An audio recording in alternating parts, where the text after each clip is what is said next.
Hello, friends, powerful people. Listen, I just wanted to reach out to you today. I'm here in beautiful Roanoke, Virginia. Absolutely gorgeous property, trees, nature. Don't even know if you can hear the beautiful locust and the insects in the trees all around me singing their little hearts out. They're beautiful little expressions of God, if you will. Listen, I wanted to just reach out to you guys because today I've been in the teaching mode. I've actually already held a couple of classes, recorded a couple of sermons for upcoming events that I'm doing. And I wanted to just talk to you about the vibration of believing in yourself and stepping into becoming the teacher you were meant to be. You know, I have never once taken a class on how to become a teacher, but what I have learned is you simply have to find something that you love, something that inspires you, something that awakens that divine spark inside of you, something that just makes you beam, and that thing, that happiness, lollipop factor, if you will, whatever that is, I want you to just begin to think about how would you like to be taught? How would you like to learn about something like that? Say, for instance, you're in love with, I don't know, you're in love with the symbolism of animals in nature. Take, for instance, the locust. What does it mean?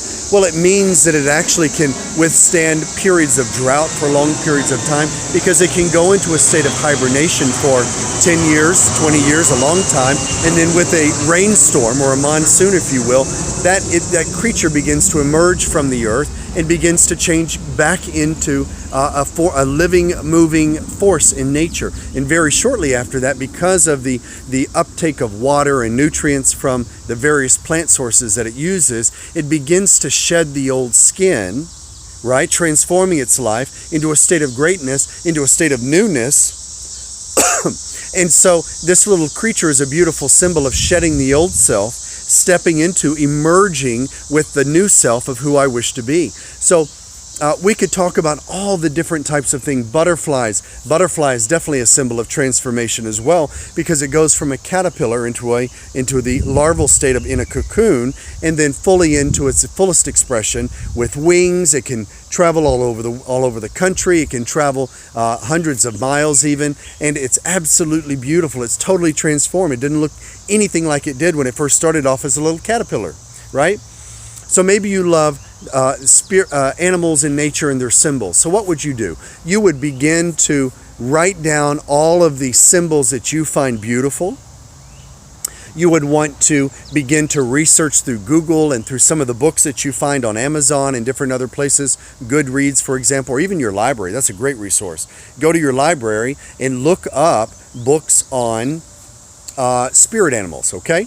And their symbolic meanings. And so when you do that, you begin to understand some of the basics. You don't want to go too deep into this. You want to keep everything simple, right? The KISS process. Keep it simple, silly, okay? So whenever we do this, you begin that process of writing all this information down. You begin the process of outlining what you're going to talk about. You begin to just simply outline points that would help people understand maybe 10 or 15 or 20 symbols of the most common elements in nature. Let's just say animal elements, right? Butterflies, birds, frogs, things that you find commonly in your area, okay, depending on where this video is being viewed.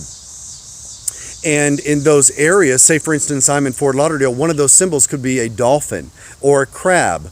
It could be a seashell. I guess that's not really a creature, but you know what I mean. Maybe a hermit crab, right? The interesting spiritual symbol there. And you basically want to try to make your videos match your audience. You know, if you're living in the Arctic tundra, maybe you want to focus on moose, and you want to focus on the Arctic fox and the Arctic I can't even think of it, Arctic owl, things like that. So you want to focus on things that are regional to your area to get started, to familiarize people with that. And you want to think about the time. Do I have enough time to actually present 10 or 15 or even 20 symbols to my students? But I also want to get them to do some work because people they don't really care what you know until they know how much you care. And so what we need to do is we need to walk those people through little exercises. And those exercises could be 10 minutes, 15 minutes, 20 minutes, 30 minutes, and we could get them to to step into a meditative state to see what animals,